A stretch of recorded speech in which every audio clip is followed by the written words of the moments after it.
je vais vous donner des nouvelles du monde, tiens. Ah bah, on va commencer. c'est ce qu'on a. Un peu de géopolitique. Tiens, bonne nouvelle, la Thaïlande. La Thaïlande devient le premier pays d'Asie du Sud-Est à autoriser le mariage homosexuel. Ah oui?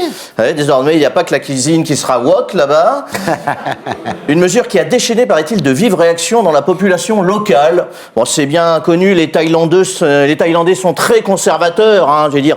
Autant voir un retraité allemand obèse se faire astiquer la saucisse de Francfort, le slip sur les Birkenstock par un petit taille de 13 ans dans un bar karaoké à Pattaya, ça passe.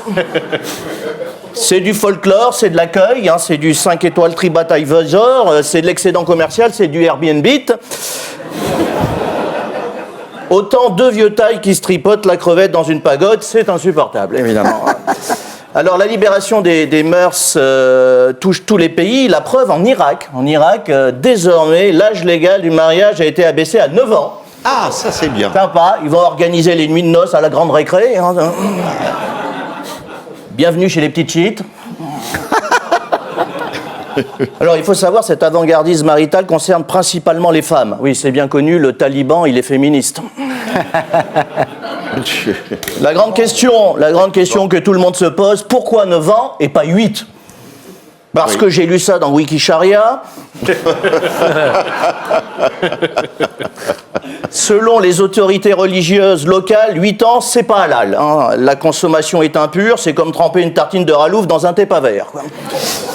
Et 10 ans, c'est trop tard. Hein. Selon le mollah, il y a un risque de pilosité et de retrouver du persil sous la burqa.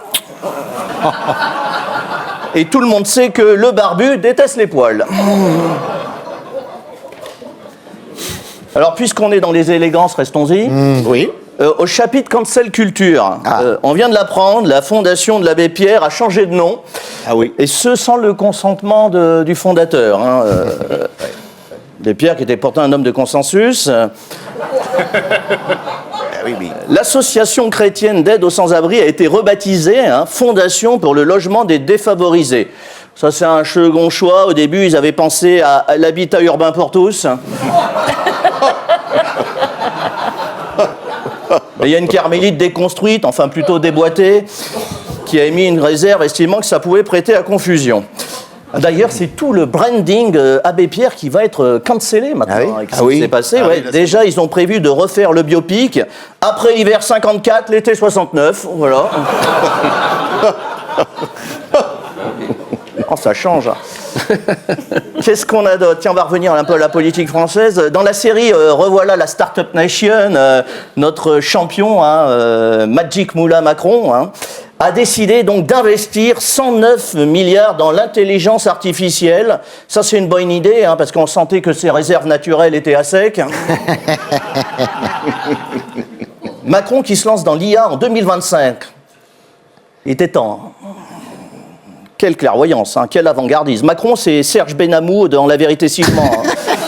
Il a le flair pour te dégoter les bons plans, mais après tout le monde, quoi.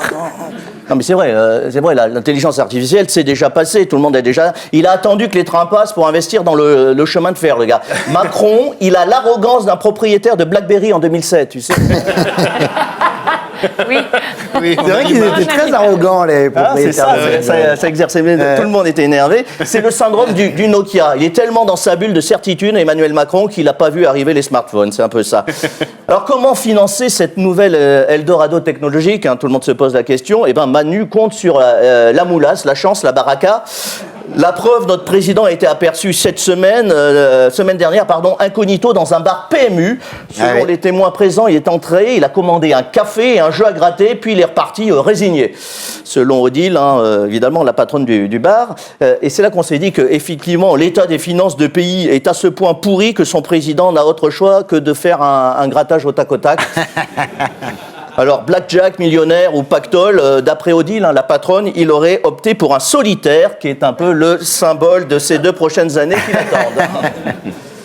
Et enfin, parlons télévision. Alors, télévision, Mercato, vous connaissez tous L'amour est dans le pré. Eh oui. Oui. Eh ben, on a découvert mieux, grâce à Jean-Luc Mélenchon, la submersion est dans le pré.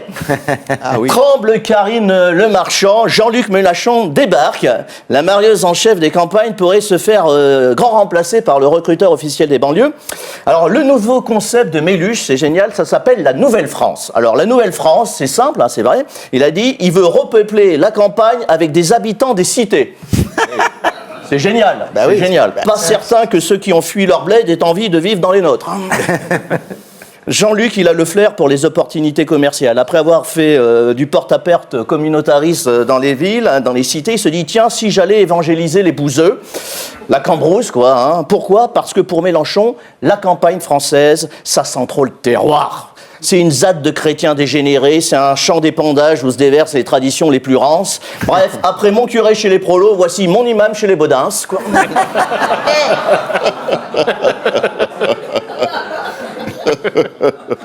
Il a inventé un concept, Mélenchon, The Good Remplacement. C'est The Good Remplacement, c'est une mondialisation heureuse version islamo-gauchiste.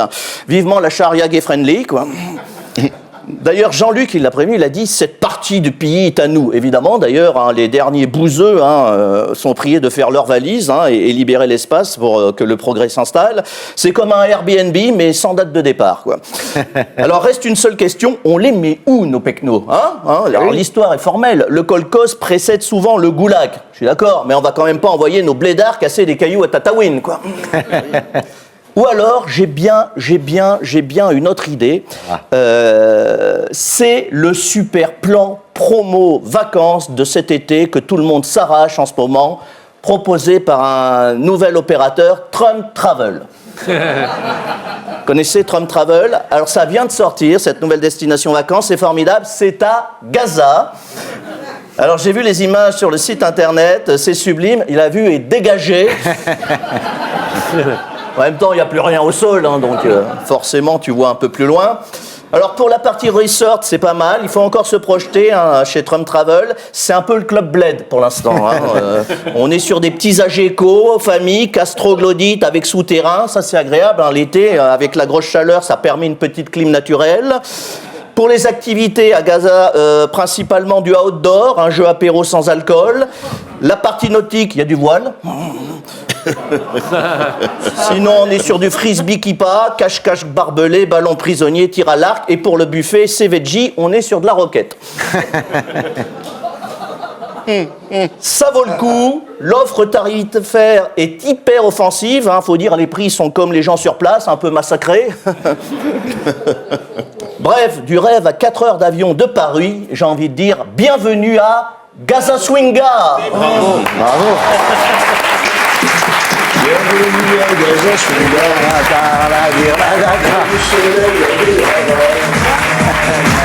On est ça. C'est du chant. Je tape le cœur, il tape pas.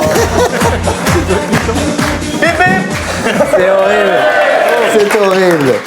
Bravo Régis. Alors Régis, vous le retrouvez sur scène dans Les Nouveaux Ridicules au Théâtre des Deux Ânes. Ouais. Les vendredis et samedis sont les dernières, je crois.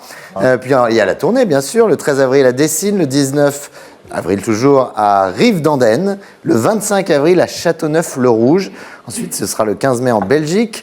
Et puis 10 dates exceptionnelles au Festival d'Avignon, je le dis. Alors, on est un peu tôt, mais la billetterie est déjà ouverte, donc réservez vos places. Et le Costard Club, toujours au Théâtre des Deux Ânes, en compagnie notamment, Régis, donc en compagnie notamment de Karine Dubernay, de Marie Reynaud, d'Alexandre Pell, notre camarade. Voilà.